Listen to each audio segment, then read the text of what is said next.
During the 1930s in New York, things were different. Poverty and racial abuse influenced the rise of some of the most deadliest dope kingpins the Big Apple has ever seen. These men went on to build dope empires that could fix the economy of any third world country. And the worst thing of all of this was that each time one of them were eradicated, the baton was passed directly and indirectly down the line to more ruthless and smarter enforcers who changed the approach of the dope game. Today we go in depth in the stories of the most dangerous dope dealers in New York's history. Number 9. Rich Porter. Born on July 26, 1965 in New York City, Richard Porter was the eldest of 3 children who were lovingly raised by their mother by the time Porter was a teenager. He had already begun slinging crack across Harlem. Porter quickly rose through the ranks. His community associates Alpo Martinez and Az Faison soon became fellow dealers, and Porter led a crew of street-level dealers. Fascinated by his income, onlookers began calling him Richie Rich, or Money Rich. By the time he was in his 20s, he owned more than a dozen luxury cars and was rumored never to wear the same outfit twice. Cornered by economic inequality and lack of opportunity, Rich Porter had committed to the life of a crack dealer. There was so much eyes on him that a group of guys kidnapped his younger brother for a ransom of $500,000, which then was dropped to $350,000 at time. They made the exchange, and his younger brother was found with a severed 2-inch index finger and an ominous cassette tape. While it remains unclear precisely where he had been abducted, Porter brother was snatched from one of the 4 blocks separating his home on 132nd Street and his school. Within 48 hours, evidence he had been mutilated was discarded at the McDonald's on 125th and Broadway. The tape bore heartbreaking audio. Rich Porter and his family were left in shambles, listening to the preteen cry for most of the tape. Rich's journey took a fateful turn when he forged a close bond with Donald L.A. Johnson, who served as both a mentor and a confidant. However, tragedy struck in 1984 when L.A. was fatally eradicated, prompting Rich to seek vengeance.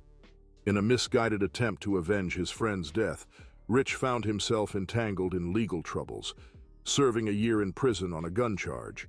It was Alpo who ultimately betrayed Rich, leading to his untimely demise over allegations of deceit regarding substance dealings. Number 8. Alpo Martinez. Born on June 8, 1966, Alpo Martinez got involved in the New York narcotics scene early. He was just 13 when he started selling substance in East Harlem. The business proved to be fruitful, and Martinez lived lavishly, like any youngster that started making money early. Despite being young, Martinez also proved himself to be brutal and willing to execute his rivals. Usually, he hired hitmen to do the deed, but sometimes Martinez would get his hands dirty too, like when he helped carry out the assassination of his former partner and close friend Rich Porter in 1990 after he suspected that Porter had cut him out of important deals. As Martinez later put it wasn't personal, it was business. Porter's slaughter marked the beginning of the end for Martinez. Less than a year later, he tried to expand his business to Washington, D.C., but he got arrested and soon found himself facing substance trafficking charges.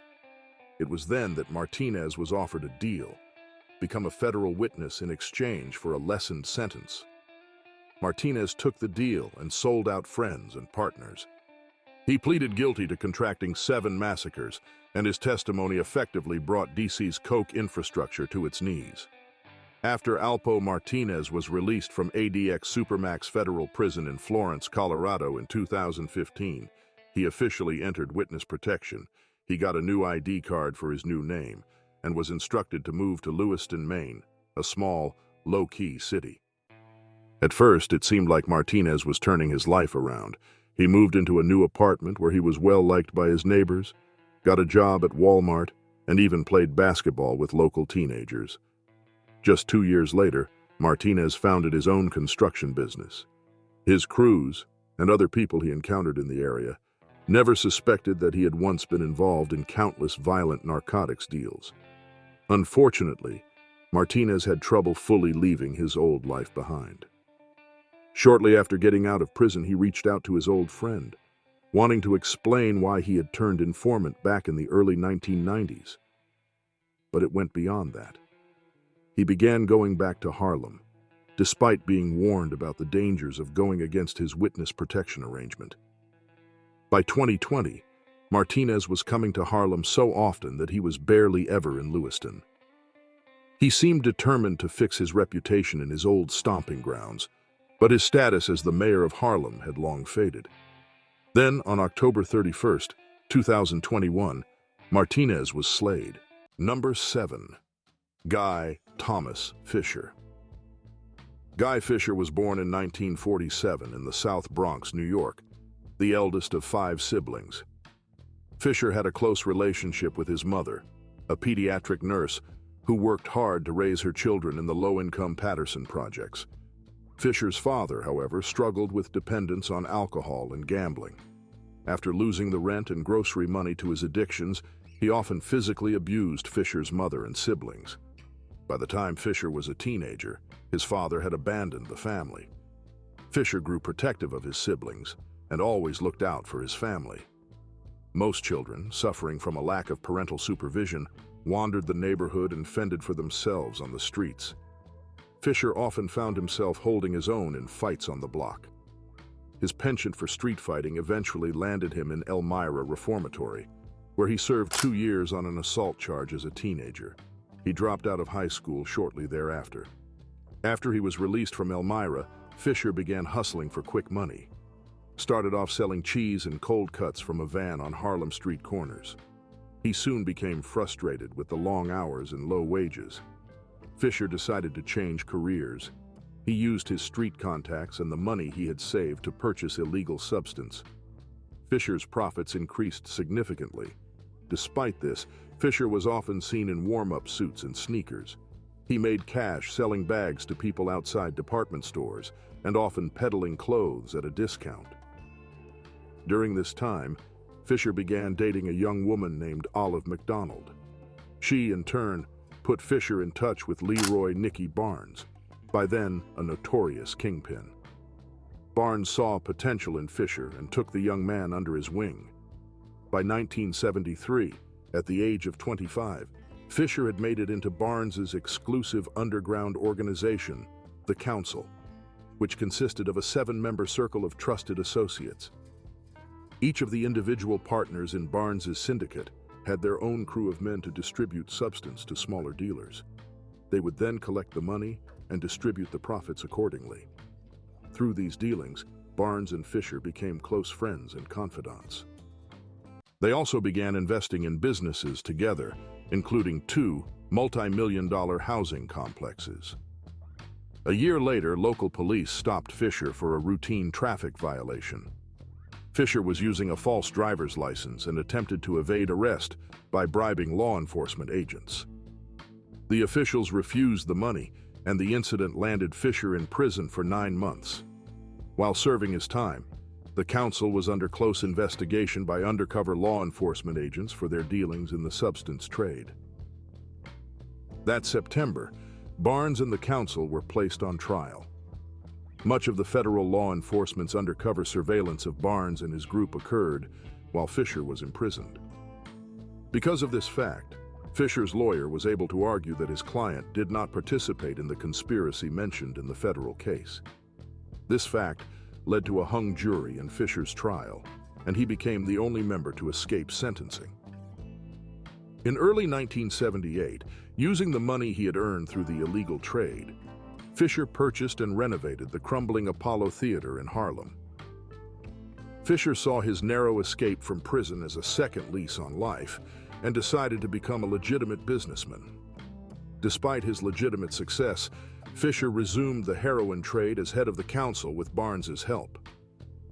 But after money for Barnes's legal fees started to disappear, the former kingpin grew resentful of Fisher's success on the outside. The final straw came when Fisher began an affair with one of Barnes's girlfriends. Feeling betrayed, Barnes broke the code of the council and turned informant in the early 1980s. In March of 1983, using information Barnes supplied them, federal agents finally gathered enough evidence to put Fisher and several of his associates on trial. He was sentenced to life without parole for his role in running a criminal enterprise and was sent to Marion Federal Prison in Illinois. While in prison, Fisher wrote several novels, earned his bachelor's and master's degrees, and began mentoring inmates. In 2008, he completed his PhD in sociology. Then, on October 28, 2020, Guy Fisher was released from federal custody on a medical pardon. Number 6. Kenneth McGriff. McGriff was born on September 19, 1960, the middle child of 3 in family-friendly South Jamaica, Queens. McGriff's parents were both city transit workers, and the family lived a middle-class lifestyle.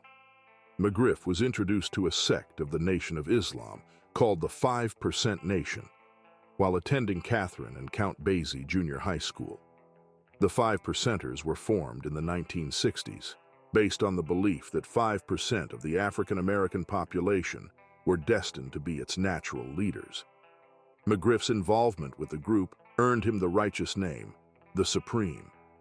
McGriff was introduced to local kingpin Fat Cat Nichols through a fellow 5%er, Prince Rashim, who was a cousin of Nichols. Supreme formed his own crew shortly after, called the Supreme Team. He based his narcotics business in the Baisley Park housing projects, which were close to McGriff's home. Under McGriff's leadership, Team dominated the narcotics trade in Baisley Park. McGriff arranged an elaborate security system around the projects, assigning lookouts equipped with walkie-talkies to keep watch from the tops of nearby buildings. If police officials entered the area, McGriff's security team would alert their dealers, who would then hide incriminating evidence. In 1985, McGriff was convicted of narcotics possession and sentenced to time at Elmira State Prison in New York. While McGriff served his time, the Supreme Team was placed under the leadership of McGriff's nephew, Gerald Prince Miller. Miller was known to be vicious and unforgiving, and through his leadership, dozens of people were tortured, beaten, and assassinated. As the head of the organization, McGriff received the blame for the new and much more violent business dealings. As soon as he was released from Elmira in 1987, he landed right back in prison for engaging in a continuing criminal enterprise. After a plea bargain, he was sentenced to 12 years in prison for the offense. After serving almost 7 years of his sentence, McGriff was released from prison on parole in early 1995. The former Coke kingpin decided to go straight and opened a barbershop near his parents' home. He also began making plans to enter the film industry. He started making friends with hip-hop producer Irv Gotti. McGriff began meeting rappers and urban musicians, often providing them with protection. In exchange, Gotti and his friends began creating the financial backing needed to make McGriff's Hollywood vision a reality. By the end of the year, however, McGriff was sent back to prison for multiple parole violations. He served another 2.5 years in prison before he was released in 1997. But life went sour for McGriff after he was asked to settle a dispute between rappers 50 Cent and Ja Rule. 50 Cent refused to back down after countless threats. The incidents escalated until 50 Cent was shot 9 times on May 24, 2000 by unknown attackers, but he survived. This series of accusations were followed by more serious charges in late 2001 after rival gangsters E. Moneybags and Singleton were found slayed in Queens.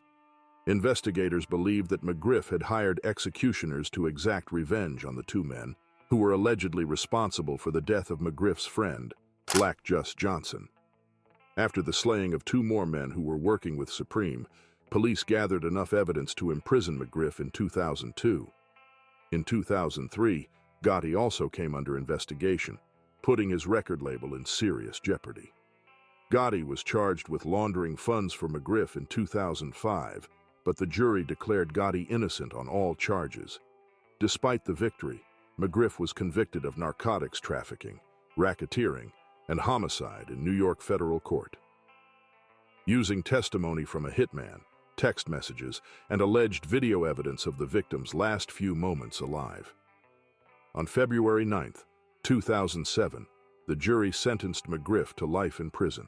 As of 2021, he is housed at USP McCreary in Pine Knot, Kentucky. Number 5. Ozzie Faison. Ozzie Faison was born on November 10, 1964. Growing up in a poor neighborhood in the Bronx, Faison's family, like many others on the block, essentially lived on public assistance or welfare. Despite his parents' positive influence, Faison eventually fell in with the wrong crowd. In an interview with Vlad TV, Ozzie Faison revealed that he first met Rich Porter when they were each around 13 years old and living in Harlem. Porter had, by that point, already begun selling substance. Faison eventually dropped out of high school to make ends meet. He had been working part-time for a cleaning service while attending school, and figured he'd make more money if he worked full-time. His income didn't change, however. He was still making just $75 a week. By 1981, Rich Porter was already swimming in cash. He bought his first car, a brand new black BMW, when he was just 15 or 16 years old. Then, Faison saw Scarface for the first time in 1983, and suddenly he thought that maybe he had found his ticket out of poverty. Around the same time, he met a man named Lulu, another substance dealer who gave him some work. Ozzie Faison began dealing coke for himself around 1983, and suddenly found himself with more wealth than he could have ever imagined. It seemed everyone in the family was willing to accept Faison's money. Everyone except his father, that is.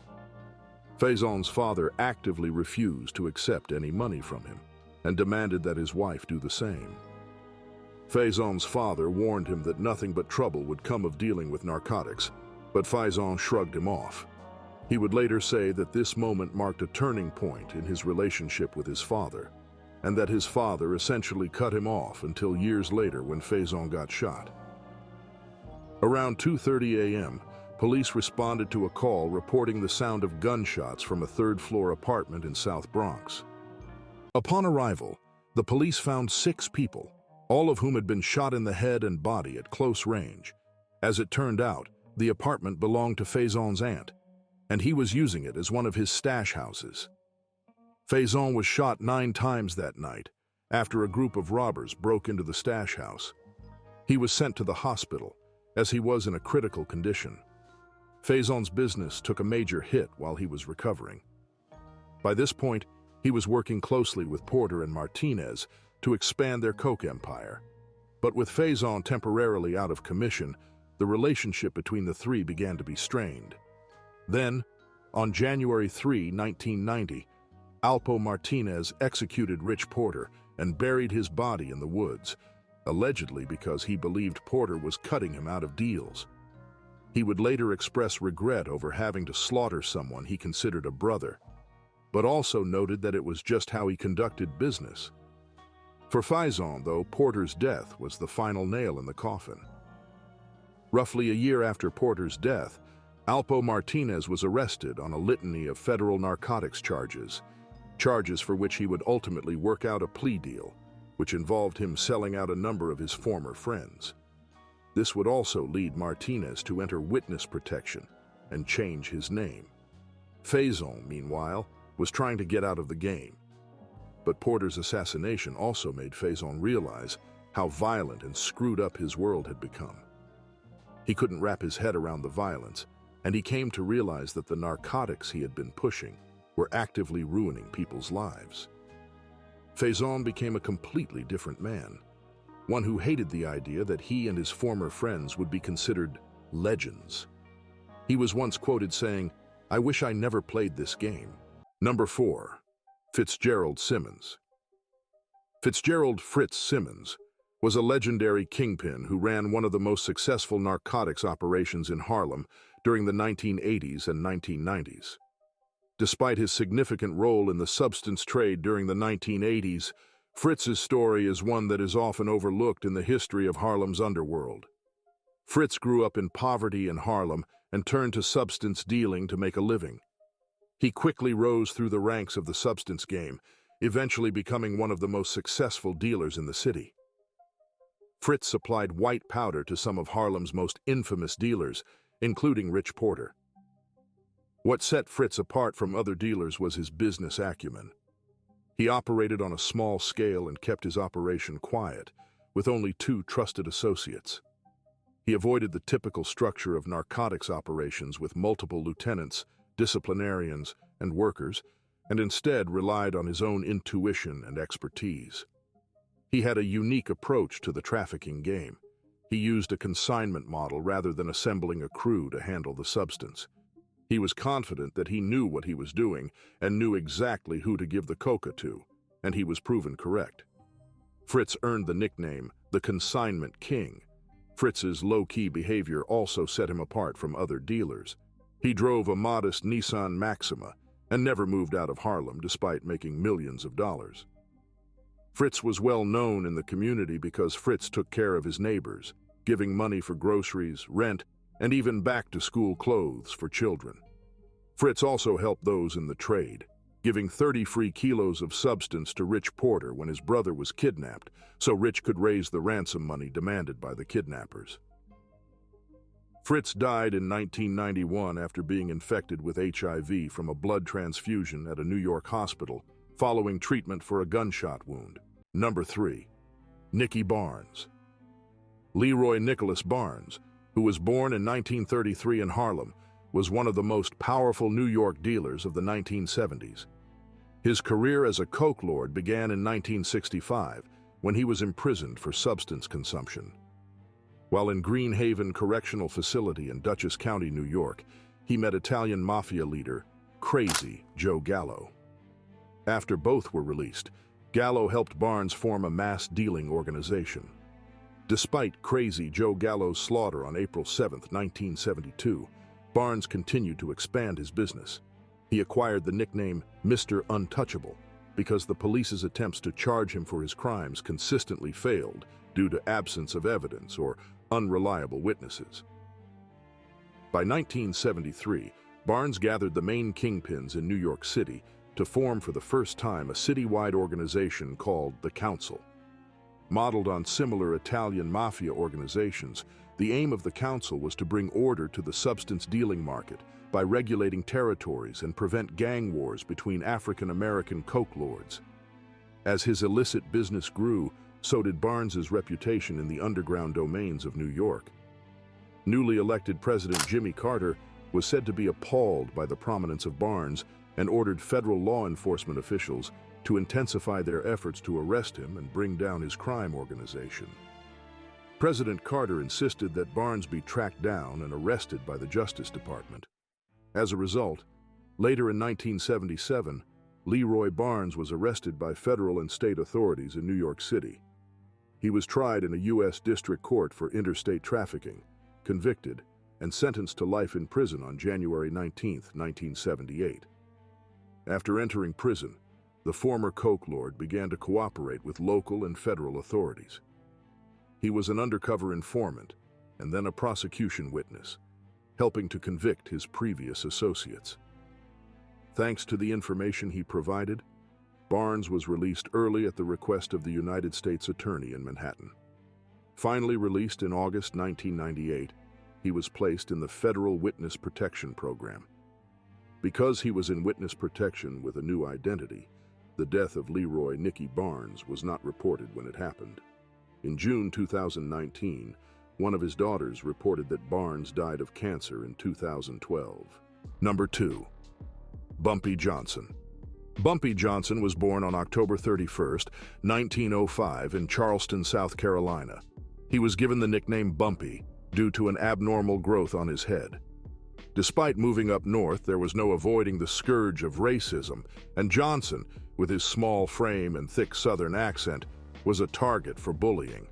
A high school dropout, Johnson worked odd jobs and hung around an unsavory crowd, which brought him to the attention of gangster William "Bub" Hewlett. Through Hewlett, Johnson became a highly regarded bodyguard for high-rolling illegal gamblers in Harlem. Eventually, Johnson's extracurricular activities, burglary and pimping, would land him in prison for the next decade. By the time he was 30, Johnson had spent half his life in prison. When he left prison in 1932, he was broke and unemployed. Returning to the streets, he met powerful Harlem crime boss Stephanie Saint. Claire, aka Madam Queen, who took Johnson under her wing. With Johnson's help, St. Clair waged war against many New York crime bosses.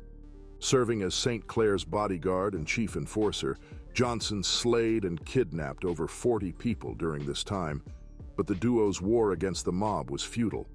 Schultz and his associates had the law on their side and ultimately dominated the illegal gambling operations in Harlem. However, Schultz's days were numbered due to his deceptive financial practices, which caused bad blood within the mob ranks. Luciano ordered a hit on Schultz, who was shot to death in 1935. Around the same time, St. Clair, who was in desperate need to lay low and steer clear of authorities, decided to hand over her business to Johnson.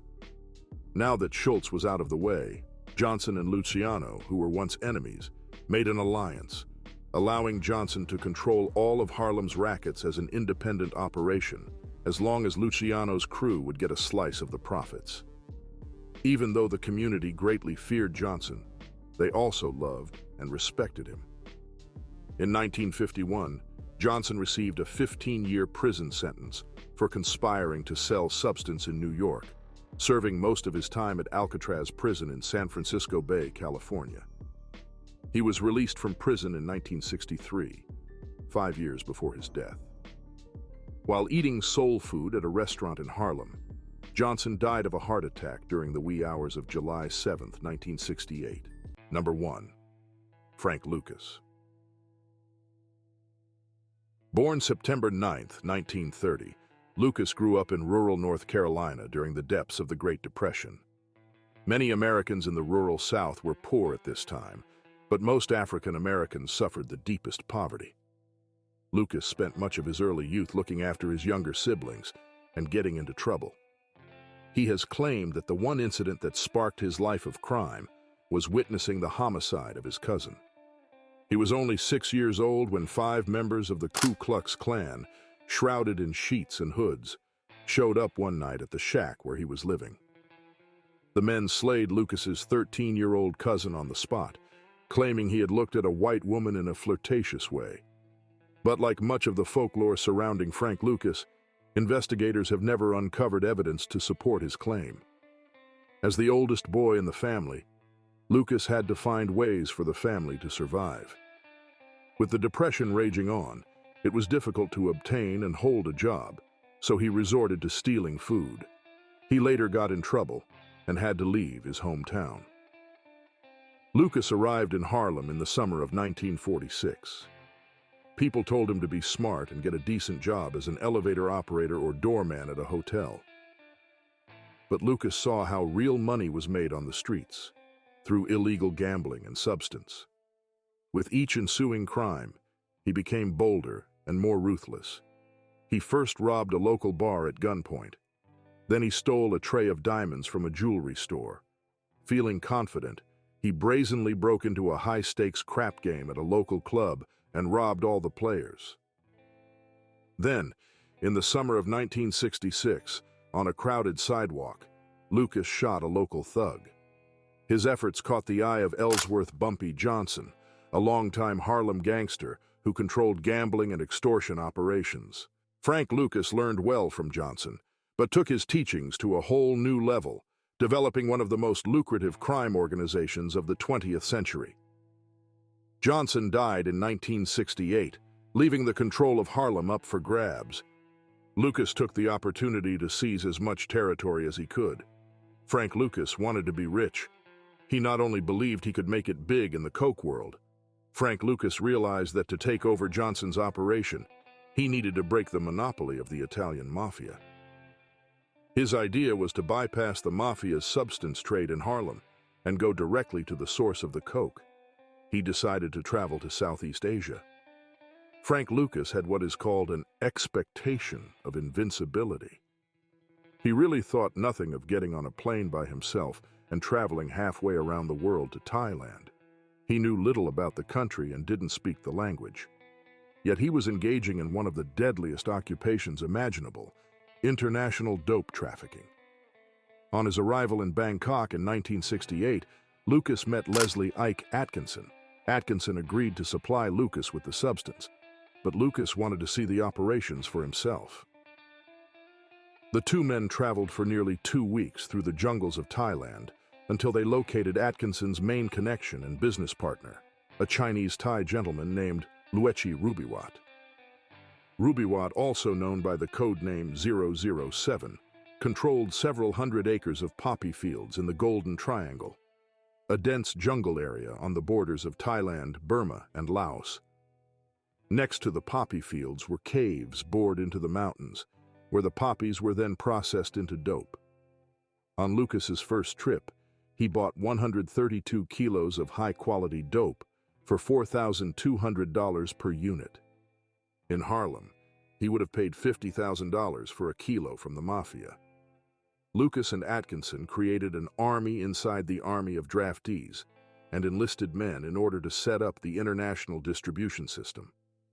Key military personnel had to be bought into the system, including high-ranking officers, both American and South Vietnamese. Lucas used a combination of charm and pricey bribes to recruit his team. As he did with nearly all parts of his enterprise, Lucas would oversee the operations personally in Southeast Asia, sometimes disguising himself as an army officer. The plan was to send shipments of dope on military planes to military bases on the eastern seaboard. From there, the packages would be sent to accomplices who unpacked the dope and prepared it for sale. Much of the dope was stuffed into the coffins of dead servicemen, or even stuffed into the cadavers. Lucas testified that he recruited a North Carolina carpenter and flew him to Bangkok to build over 24 government-issued coffins with false bottoms, big enough to load in 6 to 8 kilos of dope. In setting up his organization back in the States, Frank Lucas combined toughness with intelligence, being very careful to make sure every detail was covered. He contracted only trusted relatives and close friends from North Carolina, people like Leslie Atkinson. He believed they were less likely to steal from him and be tempted by the vices of the city. He recruited his 5 younger brothers and moved them to New York. In the city, they became known as the Country Boys, and they controlled the territory on 116th Street between 7th and 8th Avenues in Harlem. Lucas approached marketing his product like any entrepreneur by offering value for the right price.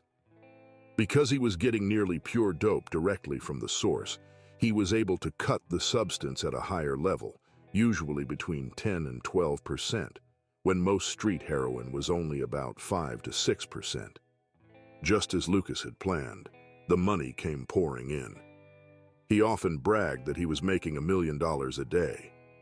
There often wasn't enough space to hide the cash, so he would launder the money, personally driving large bags of bills to a bank in the Bronx where the bankers would count it and exchange it for legitimate bills. Just as Frank Lucas wouldn't have been successful obtaining and transporting the dope from Southeast Asia without the support of corrupt military personnel, so too would he have been unable to sell the stuff on the streets of Harlem without dishonest cops. During the 1960s and 1970s, the New York Police Department's Special Investigations Unit was hopelessly corrupt. It had citywide jurisdiction and nearly unlimited authority. The unit had developed a cowboy-like mentality, breaking in and conducting warrantless searches of suspected dealers, creating illegal phone taps, using bribery, and controlling addicted informants with confiscated dope. Several of the officers were on the take, with local dealers to look the other way. At one point, Frank Lucas was caught by the head of the police department, Bob Lucy, with several kilograms of dope in the trunk of his car.